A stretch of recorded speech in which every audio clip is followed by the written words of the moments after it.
আসসালামু আলাইকুম। মনোযোগ সহকারে মাহফিল শুনুন।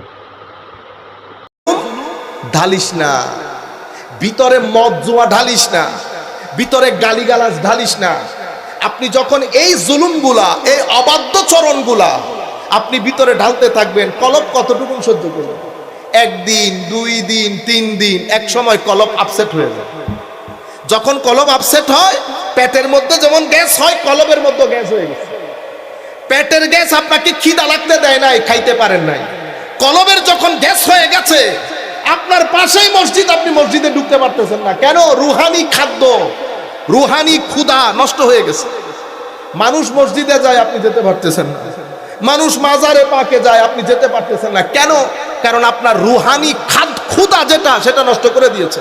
কেন নষ্ট করে দিলেন? অতিমাত্রায় জল, অতিমাত্রায়। এই জন্য কিছু সিট, কিছু পজিশন এমন আছে যেটা মানুষকে উগ্র করে ফেলে, অহংকারী করে ফেলে। আপনারা যখন প্রথম ঢাকা বিশ্ববিদ্যালয়ে ভর্তি হন, কেমন লাগে? কেউ কথা বলে? ঢাকা বিশ্ববিদ্যালয়ের ছেলে কথা বলতে চায়?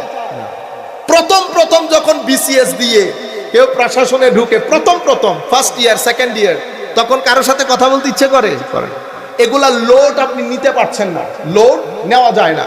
আমি আপনাদেরকে বলতে চাচ্ছি, যখন আপনার এই কলবের ভিতরে এই জিনিসগুলা ঢুকে, অহংকার, হিংসা, বিদ্বেষ, গালাগালি, পরনিন্দা, পরচর্চা, যেগুলার সাথে মানুষ সংশ্লিষ্ট, তখন আপনার কলবের ভিতরে একটা গ্যাস হয়। সেই গ্যাস আপনাকে, দুনিয়ার মানুষ মসজিদে ঢুকে আপনাকে ঢুকতে দিচ্ছে না। কেন? আপনার খিদা লাগতেছে না ভিতর থেকে। কেন খিদা লাগে না? এই সমস্ত এগুলার কারণে। এটা এক সময় কি হয়?